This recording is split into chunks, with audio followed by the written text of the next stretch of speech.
person, but may come back as a cargo. And he may die at Harminder साहब। यहाँ वो दिन याद है, सामने ही श्री अर्जुन देव निवास में 16 नंबर के कमरे में प्रेसिडेंट बाडुंगर साहब ने मुझे एकोमोडेशन दिया था। और यहाँ के लाइजन ऑफिसर है सरदार बेदी साहब, शायद यहीं कहीं बैठे भी होंगे। उन्होंने बहुत ही मुझे हेल्प करी और उन्होंने कहा कि इमरजेंसी बेसिस पर हम आपका अखंड पाठ रखवा रहे हैं। वैसे तो 9 महीने की कट ऑफ लाइन चल रही है। मैंने कहा कि ज़रा जल्दी करो क्योंकि कल वक्त कम था, आज तो ज़िंदगी भी कम है, तो आप जल्दी से अखंड पाठ नहीं करोगे तो हम तो वैसे ही गुरु के प्यारे हो जाएंगे। लेकिन मैं हंसता रहता था ताकि मेरे परिवार वाले रोए नहीं। अभी जो घटना बनी वहाँ पर, जिसके बारे में मैंने बहुत इंतज़ार किया, खुद कॉन्फिडेंस बना रहा था कि ये लोगों को बताई जाए कि नहीं, अभी ये तय किया कि हम बताएंगे, क्योंकि एक बार मस्किन जी ने भी अपने प्रवचन में और मुझे भी कहा था कि वासु जी आपकी जो आप बीती हैं वो तो सत्य कहानी है, सच है, और अगर ये इतने एविडेंस है आपके पास, मेडिकल रिपोर्ट्स अपनी आवाज़ में बोल रहे हैं, फोटोग्राफ्स हैं, नेगेटिव्स हैं, तो आप क्यों इसको छुपाए बैठे हो। केसर सिंह साहब ने भी यही कहा कि दूसरों को प्रेरणा मिले, इसलिए आपको ये सारी चीज़ें बतानी चाहिए।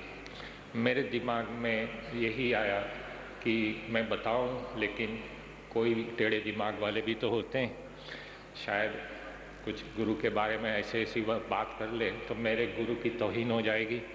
और वो जो तस्वीर है जो लाइट चली थी, अगर वो वैसे ही मैं पिक्चर पोस्ट कार्ड की तरह डिस्ट्रीब्यूट कर दूँ तो उसका कमर्शियल यूज़ भी होता है। अखबार वो में इश्तिहार, कोई मोमबत्ती बनाने वाली फैक्ट्री है तो उसके मालिक ही एडवर्टीज़मेंट में वो मोमबत्ती वाली तस्वीर छाप देंगे और कहेंगे हमसे गुरु की दिव्य ज्योत वाली मोमबत्ती खरीद लो। तो मेरा गुरु बिकाऊ नहीं है, मैं ऐसा नहीं होने दूंगा। इसलिए हमने ये सारी बातें आज भी अपने पास ही रखी थी, लेकिन हम इसको रिलीज़ कर रहे हैं अभी। तो जो हुआ था मैं एग्जैक्टली उसका वर्णन कर रहा हूँ। वो दिन था 5 मई 2002 और श्री अर्जुन देव निवास से मुझे उठा करके मैं थोड़ा चलता भी था, फिर रुक जाता था, फिर से स्ट्रेचर में लेटना पड़ता था। मेरी बेटी ने स्ट्रेचर नीचे रखा और वो वहाँ पाँव भी धोने होते हैं। मेरे लिए थोड़ी नई बात थी, क्योंकि मैं रहत मर्यादा से इतना वाकिफ़ नहीं था, तो थोड़ी अनजाने में गलती भी हो जाती थी। तो ये विधि करके हम यहाँ से गुजरे थे। वो दिन आज भी हमें याद है। और सर पर बाल नहीं थे, बॉडी बिल्कुल पतला सा हो गया था, हड्डियाँ दिखाई देती थी, हड्डियों में कहीं कैल्शियम तो था नहीं। अगर कोई प्यार से भी मेरे गले मिल पड़े या हाथ दबा दे तो भी मेरी हड्डियाँ टूट सकती हैं, ऐसा डॉक्टरों ने कहा था। ये जो अकाल तख्त हैं, इसके पास जो 2 निशान साहिब हैं, और वो इसके बाद जो कैबिन्स आती हैं कुछ छोटी छोटी, वहाँ पर सरदार विक्रम सिंह की याद में एक लकड़े की फर्नीचर वाली एक कैबिन है, बड़ी अलग सी भी लगती है। वहाँ पर मेरा अखंड पाठ इमरजेंसी बेसिस पर रखा गया। मैंने 2100 जो भेंटा होता है वो मैंने दिए और 8:30 बजे ये पाठ शुरू हुआ। अब मैं जो बताने जा रहा हूँ, पहले कभी इतनी डिटेल्स में नहीं बताया था। उसी बड़े आदर नाल और ध्यान नाल सुनना और गुरु को स्मरण में रखना, वासु भारद्वाज को नहीं, क्योंकि ये करिश्मा गुरु ही कर सकते हैं।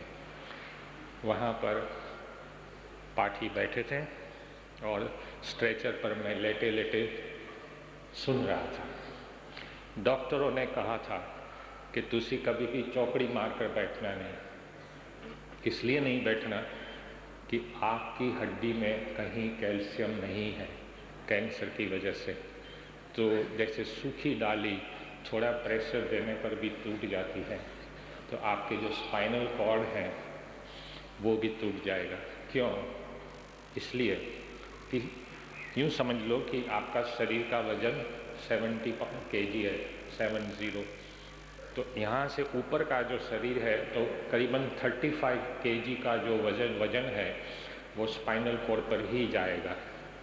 तो वो स्पाइनल कोड भी हड्डी का बना हुआ है, तो वो अगर टूट गया तो आपको पैरालिसिस हो जाएगा। न आप जिंदा हैं, न मुर्दा हैं, न घर में रख सकते हैं, न श्मशान ले जा सकते हैं, न अस्पताल में रख सकते हैं। ऐसी हालत हो जाएगी जिसको मेडिकल लैंग्वेज में वेजिटेटिव कंडीशन कहते हैं। तो मैंने पहले तो यही डिसाइड किया था कि मैं सोते सोते सुनूंगा। 8:30 बजे पाठ जैसे ही आगे बढ़ता गया। यहाँ मेरी धर्म पत्नी बैठी हैं, यहाँ मेरी बेटी बैठी हैं, उसके बगल में मेरी साली की बेटी पूजा, वो भी बैठी थी। बड़े ध्यान नाल सुन रहे थे सब। मैंने SGPC से गुजारिश की थी कि मुझे 2 परमिशन दी जाए।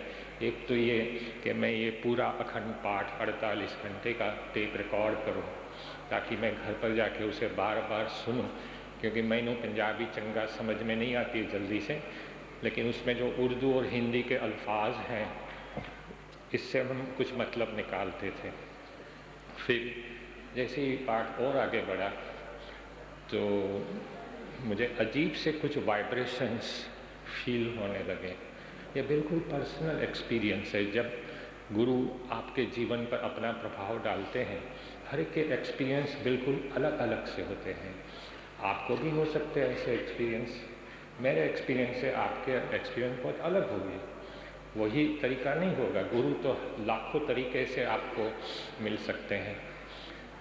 तो 7:30 करीबन 7-7.5 घंटे के बाद वहाँ पर सुखमनी साहिब का पाठ आता है। जैसे ही सुखमनी साहिब का पाठ शुरू हुआ तो जो घटना बनी है वो सबने देखी है। और हालांकि हमें तो फोटोग्राफ